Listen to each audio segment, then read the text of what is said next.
This book, I ate it up. In fact, I lost brain cells when I read that book. And I feel mean saying all of that. Like somebody put their blood, sweat, and tears into this book, but it just wasn't for me.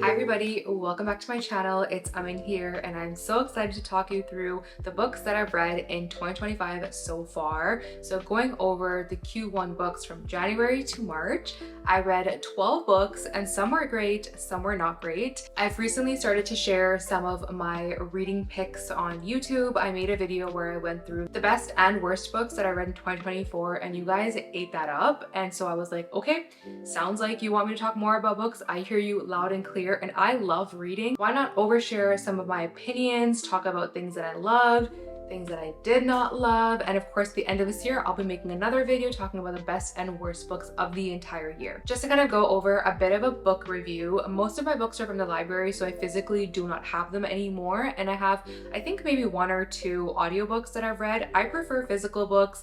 I will use like my iPad and read an ebook if my physical book is due back to the library and I haven't finished it, for example, or if I'm on vacation, but my preference is definitely to read physical books, as you can tell. So I'm gonna go through the list. The first book that I read in 2025 was called By Any Other Name by Jodi Picoult. And this book was rated a 4.25 stars for me. I read another book by this author called Mad Honey, which I put in my favorite books of 2024. And that book, I think I gave it a 4.5 or 4.75. So essentially what this book is about, By Any Other Name, it follows two different women. One is during the Shakespearean time, and she is basically a playwright and one of the first female published playwrights in England. And then her ancestor many years down the road is like current times, who is also a playwright. And it's kind of like talking about both of their journeys and the experiences that they have as women in a field that's mostly dominated by men. I know with Jodi Picoult, she writes very thought-provoking style books. I'm actually reading a book of hers right now, which you'll see in my next book review video. She just makes you think outside of the box, and I liked the book. Like, it was interesting. I never would have read about it before, but I found myself more drawn to the story of a current person rather than the Shakespearean person. So I didn't absolutely love the book itself. It was interesting, it was different, it was unique. I found it kind of be boring at times. If you've read it, let me know what you think. The second book that I read in January was called A Local Woman Missing by Mary Kubica. And this book, I ate it up. Like, I'm pretty sure I finished it in 2 or 3 days. I gave it a 4.5 stars. So not exactly a 5-star necessarily, but it was just so fast paced. The ending caught me off guard. So my friend and I started a book club. It's just the two of us. It's not really a club, but it is the two of us. And we added this book, even though it wasn't our January pick, just because we both happened to read it. And I said I loved it. And she was like, wait, I want to read that too. It was so good. Like, it's a thriller action book. Essentially, it is what it is. A woman who's local, she goes missing, and then another woman goes missing. And so it's kind of like how everyone is interconnected. It's like a classic whodunit. It kept me on the edge of my seat. So I definitely recommend it if you're looking for something more fast-paced, like a mystery, thriller, murder type of story. I absolutely loved it, and I definitely want to read more books by this author. The next book is Love Theoretically by Ali Hazelwood, who I know is a very popular author. It was my first book ever I've experienced from Ali Hazelwood. It was a audiobook that I listened to. I actually do like listening to audiobooks that are more romance because you're not super serious. Like, you can just like have it playing in the background when you're like making dinner or like when you're, you know, cleaning the house or something like that. You don't really have to like focus on it too much. It was a spicy book. Like, I couldn't leave it on if somebody else was near me. It's not like one of those like casual books that you listen to. I am a woman in STEM, and I know Ali Hazelwood writes about women in STEM, which I actually don't find myself gravitating towards. Like, mostly the books that I read, I want them not to be related to my job at all. Like, I'm trying to detach myself from like my days at work. But I didn't mind this one so much, probably because it was mostly physics and I have nothing to do with physics. And it was honestly like a really cute story. It was super cheesy and there were points where I was like, okay, you're acting stupid. These are not decisions that I would be making, but I'm also not in a romance novel. So it was good for what it was. I would definitely read other books from Ali Hazelwood. Maybe not read, maybe listen to, because reading takes a lot more effort than listening to, but I didn't mind it. So definitely a book if you're looking for something more like casual, everyday, kind of like take your mind off of things. not a bad idea. The next book is one that my friend and I did for book club, and it's Murder on the Orient Express by Agatha Christie. So it's definitely a classic. I read an Agatha Christie book last year, and then There Were None, and I gave that one 5 stars because I absolutely loved it. So it wasn't my favorites book of 2024. This book, I gave it 4 stars. It was okay. Like 4 stars to me means like, meh, like it wasn't terrible, but it wasn't amazing either. And if somebody were to ask me for a recommendation, I would say, sure, yeah, read it. Like I'm not very opposed to it. It just wasn't as good as my last Agatha Christie book, which was my first one ever. And I just found it kind of to be boring. It was hard to kind of follow the characters throughout their life, and the ending was kind of not realistic. Not that, you know, murder mysteries are realistic, but it was just like a neatly wrapped ending, which I don't mind, but it just wasn't as like intense as the other book that I read of hers. And so I found that it was, you know, a little bit slow at times, a little bit difficult to kind of get through. I don't know if I would have finished it actually if it wasn't. I probably would have. I'm not a quitter, so I probably would have finished it. It just would have taken me a longer time. Then I read Just for the Summer by Abby Jimenez, and I've talked about her books before. This was 4 stars for me. It's the 3rd book in kind of a series. The first book is like a couple, and then it branches off to another couple that was linked to the first couple, and this 3rd one's obviously branching off from people from the 2nd book. I liked this one more than I liked the other ones. I thought the couple was really cute. Like there was nothing majorly wrong with them, because that's something that bothers me a lot, is like, you'll actually hear about it. In one of the books in here, it's a romance, and it was terrible. Like it's actually definitely gonna be the worst book that I read in 2024. But this one was, it was a nice light read. The characters were likable. They were, you know, realistically portrayed, and their love story was honestly like pretty cute. There were some cringe factors, as there usually are in romance books, but it was a good, nice read. I would recommend it if somebody is looking for a romance book to read. And then the next book that I read, so the next couple of ones I actually read on vacation. So my husband and I went on an all-inclusive trip to Dominican in February. And so when you're on vacation, you want to read like light, fun books, you know? So I ended up getting a few books on my library's app on my iPad. So I read them electronically. I did take a couple serious books with me, but I just wasn't in the mood to like read a serious book. So I read the Rom-Commers by Katherine. I loved it. I gave it 4.5 stars. It's definitely one of the best romance books I've read. It's unique, but it's not unique because like they're all very similar. Essentially what the story is about, it's this girl who, like someone who writes movies and she's like trying to make it big, and then she gets paired up to work with this other like movie writer person who's like really, really famous. And then obviously they end up falling in love. So it's a little bit out there, like a little far-fetched, but there are elements of the story that make it more real and make these people more relatable, which I really like. Like there were real problems that they had that weren't related to their relationship. So I really liked that. I just thought the progression of their story, and it wasn't overly spicy either. Like I think there were barely any like spicy scenes at all. If there was, it might have been like right at the end, and I didn't mind that. Like there was a kind of that build up, you know, towards the end.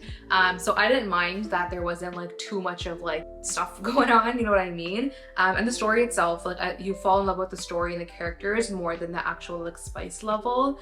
So I didn't mind that at all, and I was super invested in the couple. So that's a good one. I would recommend that. Another book that I read on vacation because I was kind of like in that romance, you know, mood of like lighthearted reading. I read The Paradise Problem by Christina, and I gave that one 4.25 stars. Very different spice level, let's just say that. Like it's like one after the other. It's a lot to experience. The story itself is basically these people who pretend to be in a relationship, and then they go on this destination wedding as wedding guests, and obviously they end up falling in love. Like I'm not ruining it for you if I'm saying that. It was like overly spicy to the point where it was like kind of like taking away from the characters. Again, they were kind of realistic, but not really. Like they each had their own problems, and then they kind of like come together, but the problems were not believable problems, if I can say that, but I didn't mind it. Like, I was rooting for them and they themselves were fine characters, if they weren't annoying or anything like that. It just wasn't like as relatable or as lovable as the last book that I read, so I definitely like the rom-commers more. The next book I read was a disappointment. This is Ruthless, Vows by Rebecca Ross. I gave it 4 stars. The reason I'm saying it's a disappointment is because the first book, which is Divine Rivals, was my top book of 2024, or one of my top books, so I gave it 5 stars. And so this is a sequel to that book, and I had seen on Goodreads that people were giving it not as great reviews as Divine Rivals had. And I agreed with Ruthless Vows. It was just not that great for me. Like, I knew my expectations would be really high because I was comparing it to the first book in the series, which was like perfect, like no notes at all.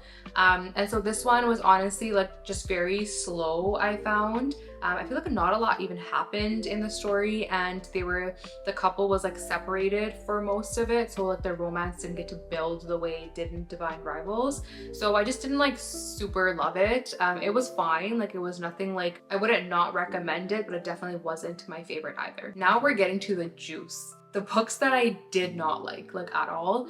If you've watched my previous videos, I usually don't rank a book less than 3 stars, because if it's less than 3, like I just didn't finish it. Like 3 feels like it's meh.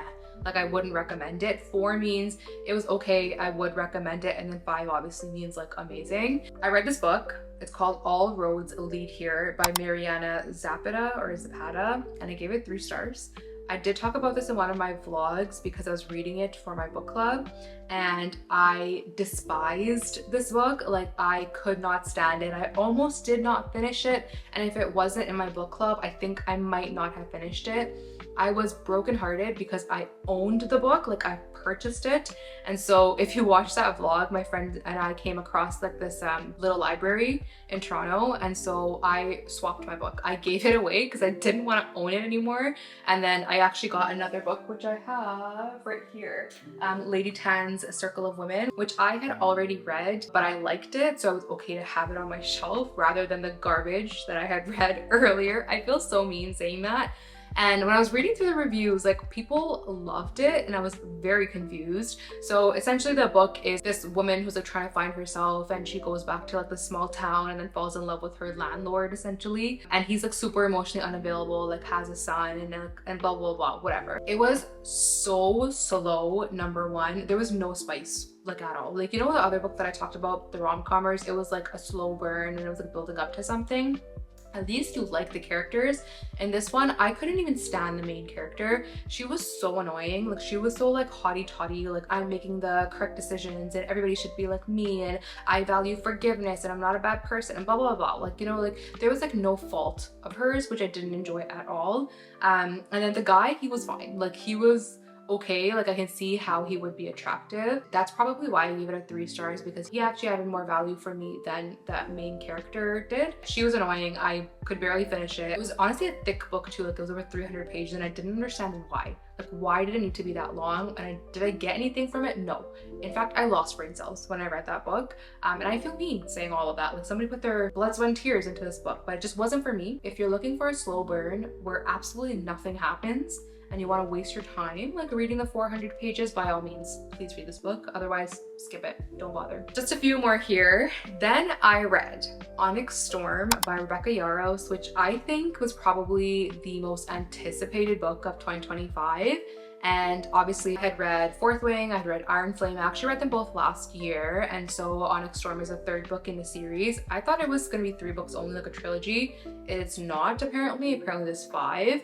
And people didn't love Onyx Storm. So obviously it's a progression of the same characters from books 1 and 2, and it is definitely slower. The pace is very different compared to the first 2 books, but I really like the slow pace of it. I have a difficult time with like learning a whole new world and all the different maps and the terminology and the characters, but I found that there were less characters in the 3rd book, and it was mostly focusing on the main people and their story, and like there is some romance involved in there. There was less spice in this book that I found, which I actually was fine with. Like, The first two were a little bit overspiced for me, like it was taking away from the story. I think I gave Fourth Wing 4 stars, and then Iron Flame I gave it 4.25 I think, and then Onyx Storm 4.5. So they're getting a little bit better for me. I don't know what number 4 and 5 will look like. Part of me is wondering like if we're just like taking this too far, like stretching the story out just to get multiple books, because I feel like it can kind of be wrapped up. I remember like reading the end of this book and my jaw being on the floor. There's always a cliffhanger and it makes you think about what is gonna happen next, but I know by the time the next book comes out, like I won't remember anything from this book, so I'll have to like revisit it again. Then we read another thriller, which was called The Girl on the Train by Paula Hawkins. I gave it 4 stars. This is a pretty popular book. I think a few years ago, a lot of people were reading it. So I finally got the chance to read it, and it was interesting. It was another like murder mystery type of situation. The main character, like you felt bad for her, like she was like a relatable-ish person, and they're trying to figure out like what happened to like a person who was missing. I kind of predicted what was going on before the end came. Like I kind of like gathered some of the clues and put it all together, and which didn't make it as fun. But in the beginning half, I was like hooked. I was like, okay, what's going on? And the way that's written is very interesting. Like the style of the writing itself and the story itself as well. Essentially, literally a girl who's on the train every single day, and she's sitting on the train and like kind of goes by the same stations and is like really obsessed with this one house that she sees every day. And then she starts to see some shit go down like at the house, and then that person ends up being missing, and kind of like her figuring it out, and then how she's actually involved with the whole plot and process is interesting. And then again, like I said, I kind of guessed what happened in the end, which made it not as great, but it wasn't bad. Then the last 2 books that I read were also for my book club. I read Powerless by Lauren Roberts and then Ruthless by Lauren Roberts, which is a series. So there is going to be a 3rd book. I loved both of them. So I gave them both 4.5 stars.